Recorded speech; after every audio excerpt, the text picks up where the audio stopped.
Hi guys, so today I have a little OC picture for you, and this is of Rio. I don't really draw her that often, and I think the last time that you guys really saw her in a video was in the watercolor real-time video that I made last spring or so.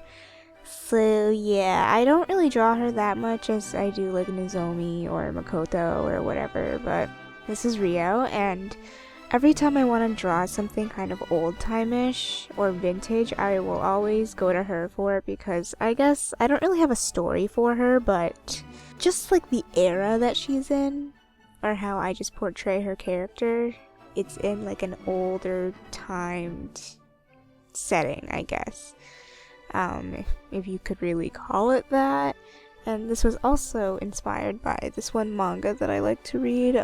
If you guys know shoujo manga, it like never updates for like 5 million years. And so this one finally updated, and it updated like 10 chapters. So I was reading the new chapters, and it was like, I'll list the name in the description because it's way too long for you guys to memorize or know how to spell. Well, if you do already know it, then it would be easier, but I'll just put it in the description.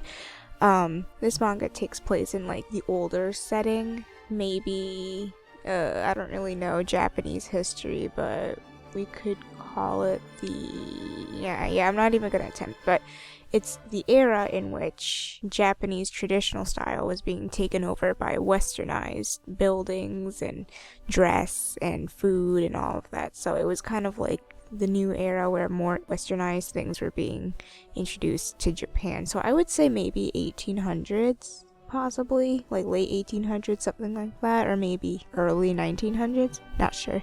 But anyways, they dress a lot in like kimonos, but also at the same time they also dress in, typical westernized European clothing back then also.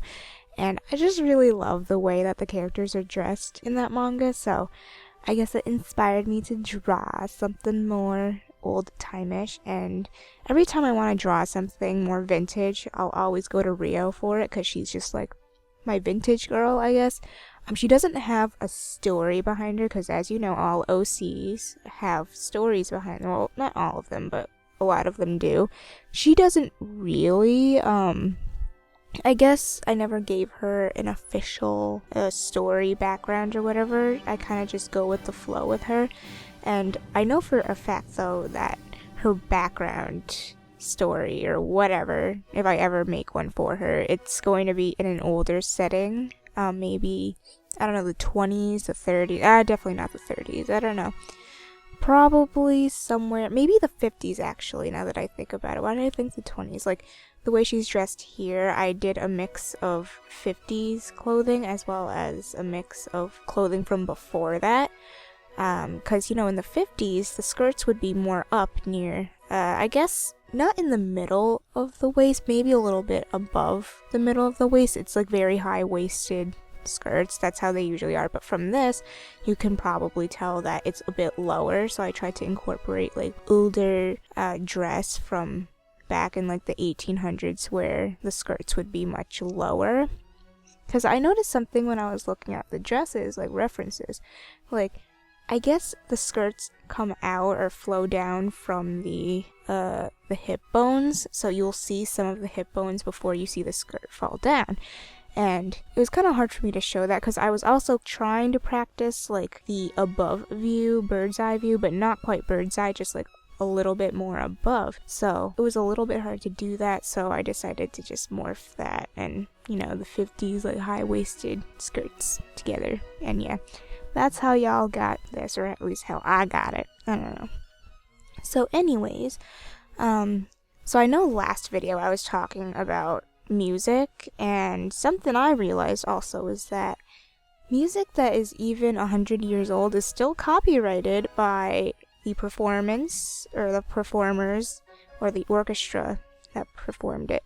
So that just makes my life a lot harder, and I kind of don't even want to add music in the background of my videos anymore. It's just so annoying, but I'll manage. Like, I notice if I do a narration over the music, it kind of takes away from the original track, so it's harder for YouTube to kind of be an A, so whatever, I'll just try and talk for most of my videos. But as you guys know, I always sidetrack, much like the last video, but I think I did pretty well with this one. I kind of described most of the drawing and all that jazz. So yeah, that's pretty much it for this video. All I really had to say. I could elaborate on the watercolors, but there's not much I can say about that, because as you guys can see, I'm watercoloring. Haha. Okay. Yeah, that was kind of lame. Whatever. Anyways, hope you guys enjoyed the video, and I haven't worked with just watercolor in a while, but I admit I did use some Copic on top, but I always use Copic just for details. I don't try to like overwhelm the whole drawing with Copic stuff, because I know you guys like watercolor more, so I did most of it with watercolor and just the little minor details and shading and all that jazz with my macas, and I hope it turned out okay. I have a rough time with backgrounds, as you can see, but I think it turned out pretty nice, I guess. I have a hard time with water, but whatever. I attempted, and I think I succeeded. So, yeah, have a nice day, everyone, and bye!